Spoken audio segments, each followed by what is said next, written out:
In 2018, my Malaysia Airlines review made global headlines, for all the wrong reasons. In fact, it was one of the worst flights of my life, and many Malaysians agreed with me that the airline hit rock bottom at this time, as a result of corruption, mismanagement, and the unfortunate and tragic events of MH370 or MH17, which took a huge toll on the airline. In all humbleness, I personally believe that I've played a major role in Malaysia Airlines finding back to its root, providing the great hospitality the airline was once known for.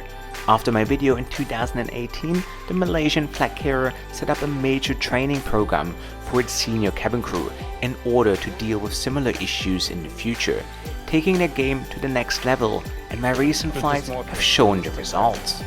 And I think this is the beauty of unannounced flight reviews, keeping the airlines on their toes to keep them accountable for the promises they make. In 2022, with the skies opening again, Malaysia Airlines is dancing again, ready more than ever to spread its wings, but more importantly, its hospitality again, all around the world, leaving its identity crisis behind. So join me today on a trip to Kuala Lumpur. Not really. No, probably I'll be crying.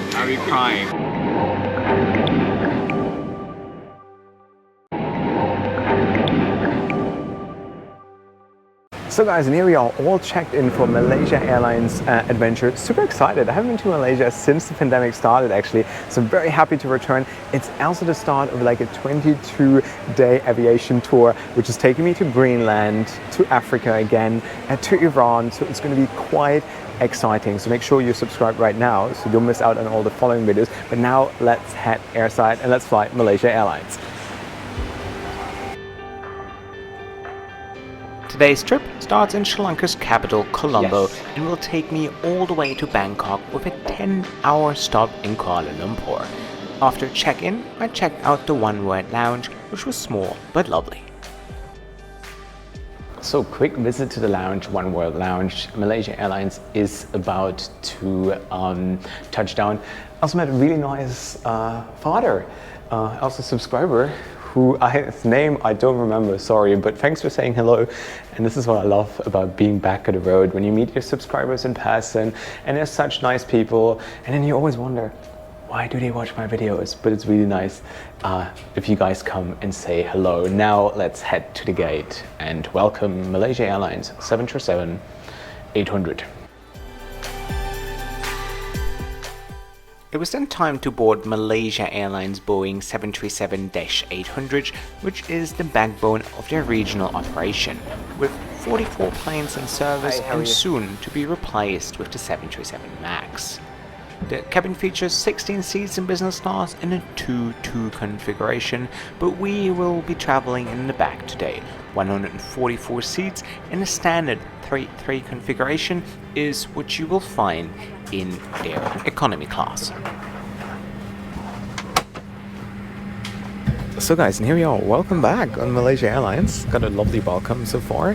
Flight looks a little busy. I got the last row, so I hope, when I checked earlier, the seats were still free next to me. But so far so good. But yeah, let me give you a quick little seat tour here of the 737-800. Each seat features a personal entertainment screen as well as a USB slot to charge your phone or iPad. The movies are more than great and keep you entertained for a few hours. However, if there is something I didn't like about the seat, it's the lack of a proper headrest. Safety video was shown, the plane was pushed back for an on-time departure to Malaysia. Estimated flight time, 3.5 hours.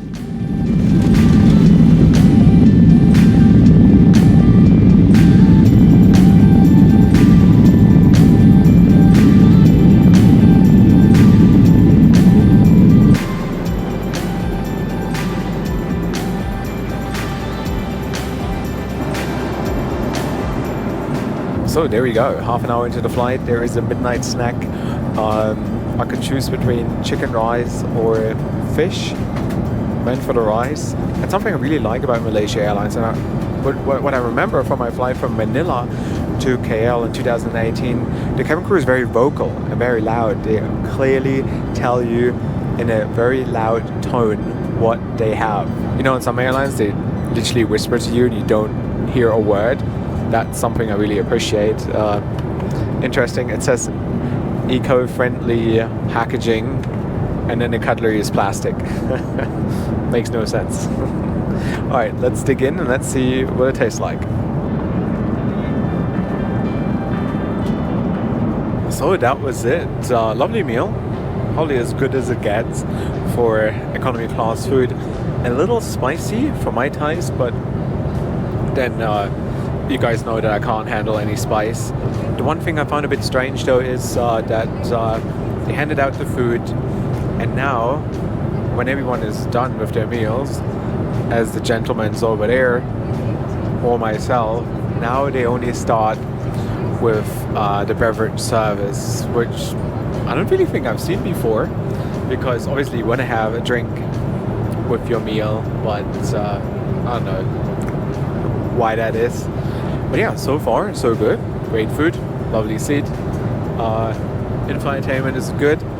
So I really hope that this is going to continue throughout my journey today. Later when I fly the Airbus A330 to Bangkok, but before we have 10 hours to kill in Cahill.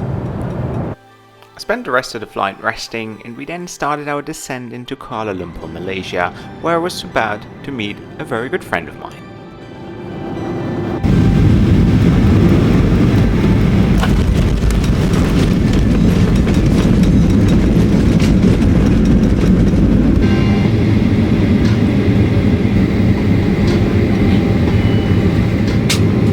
However, to summarize my first flight of the day, it was great and I really enjoyed the crew, the food, as well as the overall presentation. Let's see how my second flight to Bangkok is going to perform.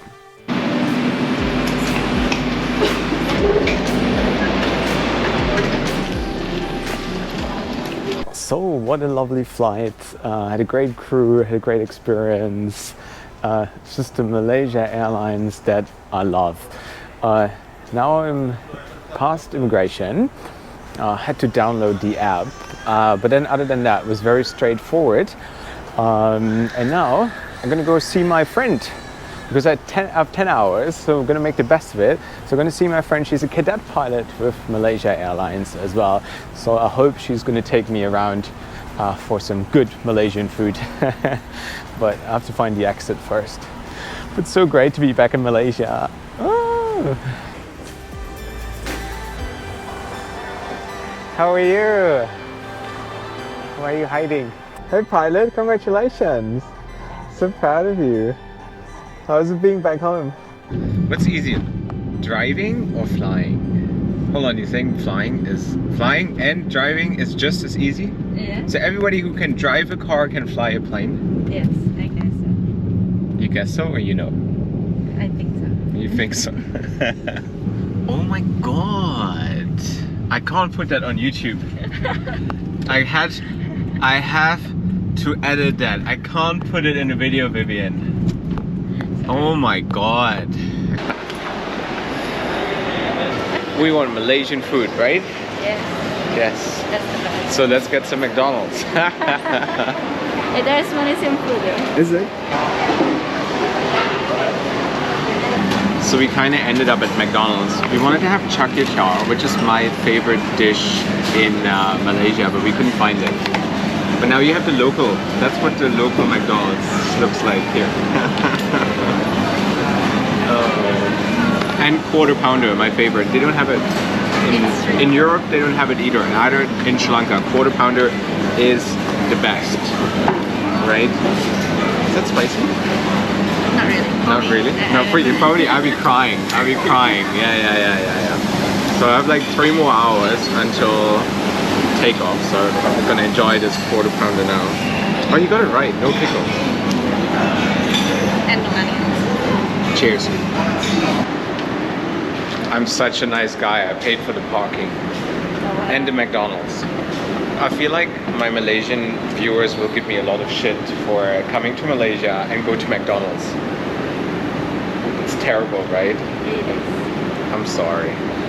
himself. That is right. You are actually to blame because you should have insisted or should find a good place to eat. I just came back. Where's the car? Let's wait. Car parks are tricky. Sometimes you don't know where you left the car. Don't drop me at the wrong airport. Okay. Not the AirAsia airport. I have to go to the KL1. So I believe of myself to be very funny. So after 2 years being in Czech Republic and becoming a pilot, now coming back to Malaysia, did you miss it? Yes, Yes. It's nice to be home. it's nice to be home. You miss Yeah. Asian food, right? Czech food is terrible, no? Czech food is nice. I mean, it's good, but I think when you come from Asia, it's like the complete opposite. Yeah, like Yeah. more flavors, more options. Yeah. Don't want to upset my Czech viewers. Because And I'm half Czech too, yeah. right? You cannot hurt my feelings. No, Czech food is nice. Greatest food. No, I don't like it here. It's okay once in a while. On a Saturday night when you want to have drinks and lots of beers, then it's good because it's very filling. Yeah. Knedlik. Okay, the dumplings. Yeah, dumplings. Potato dumplings. Exactly. Yeah. Goulash. They're really good. It's very good. The funny thing is, when the first time I ordered in Czech, I thought the dumplings is like the Asian dumplings. Oh yeah. And when it comes, it's like the potato dumplings. I was like, okay. What's this, right? And then they're like in gravy, right? Yeah. But the beer. The Czech Republic has the best beer in the world. Can we agree on that? Yes, I agree. Yeah. So you had a lot of beer. I had a keep.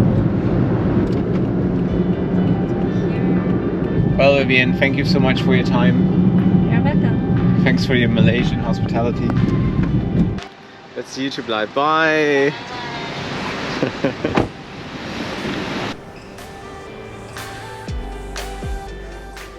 Right, nice to be back at the departure hall here. Let's try and see if I can get an upgrade. Hey, how are you? I was just wondering if there's a possibility to upgrade this flight to business. Yeah? Oh, it's full already? Yeah? Okay. Seat 25, awesome. But thank you. Hey, have a good day. Bye. So try to upgrade, but flight is packed or full apparently.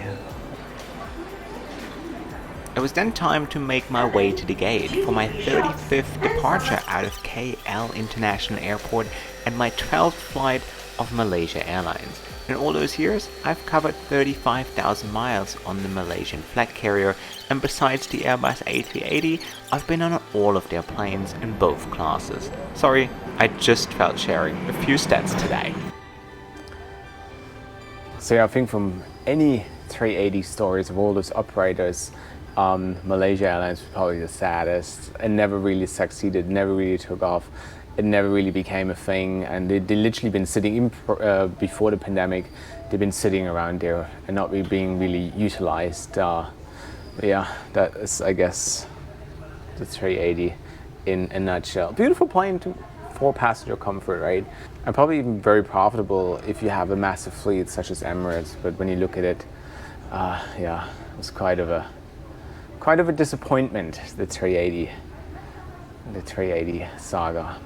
This flight was operated by a 10-year-old Airbus A330-300, which features 27 seats in business class, 16 extra legroom seats, and 247 seats in economy class. The airline has 15 of those, and they mainly operate to East Asia or Australia, but never really to Europe. The airline is actually planning to replace them soon, perhaps with the Airbus A350 or the 330neo. The big boys, we still watch YouTube, right? True. There you go. I have a TikTok account. Neither I do will not have a TikTok account. TikTok is just like Yes, 5 yes. seconds. We still can watch something for half an hour. Can we? Exactly. Exactly. That's what I always say.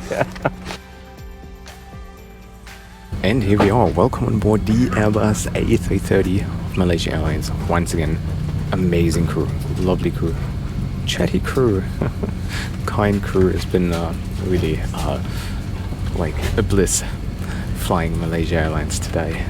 Flight time is roughly 2 hours. I guess there's going to be another meal. But yeah, so far, hot product. Also pretty alright. I mean, for a 2-hour regional flight, pretty impressive, pretty lovely. So I don't know. It seems like everyone is in a good mood.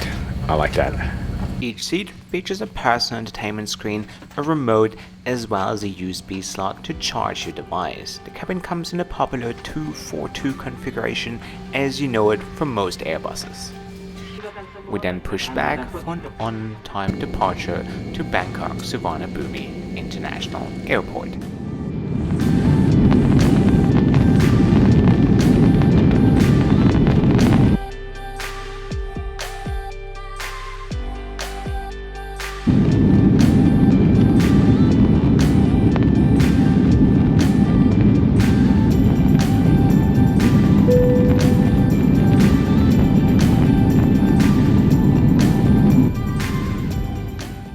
Once we reached cruising altitude, the cabin crew started its onboard service and once again included a hot meal, which was superb in taste.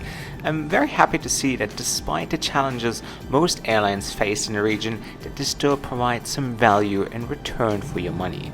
The flight was a bliss, and in no time we started our descent into Bangkok, and overall I had a great feeling about flying Malaysia Airlines today, and I feel they're very hungry for a post-pandemic life. So Malaysia Airlines, keep up the good work.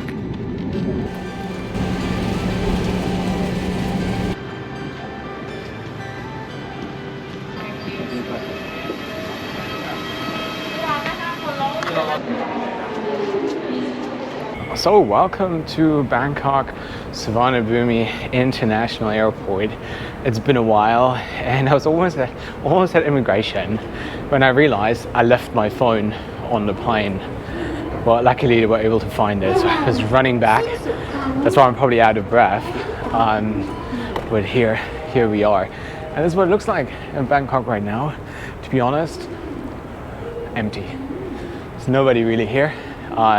And you can see plenty, I'd say over 50 wide-body planes, including the 747, all stored at the apron. So yeah, if there's a country that was hit pretty hard by this pandemic, or an airline, it's definitely Thai, which I'm going to fly tomorrow night. So if you want to check that out, gotta subscribe right now. But now let's see how easy it is to get into the country. So once I'm at the hotel, I'm going to give you the full summary of today's flight, which was very interesting. I have a lot of interesting things to say, but for now, let's go and enter the country. All good, thank you. So I took the first obstacle, Thai pass. I think they're going to get rid of it from what I've heard, but very easy to just scan the QR code and to let you go to stamp your arrival card, which means you're pretty much good to go. But I think they all stop this kind of nonsense by next month, so don't worry about that too much. So welcome to the Novotel here with Suvarnabhumi Airport view. I gotta be careful that that pole doesn't hit me in the face. Great flight, thank you Malaysia Airlines, loved it. Great crew, great food, great product, lovely. We loved it, really enjoyable, like a world-class airline. That's it. Now I have a night here, then I'm off to Copenhagen, and then I'm going to go to Greenland. Very exciting about this one as well. So this is it. Guys, if you want to support my work, check out my Patreon. Link is in the description box below. And now I really do need some sleep. Anyways, guys, thank you so much for watching, and wherever you're off to, have a safe trip.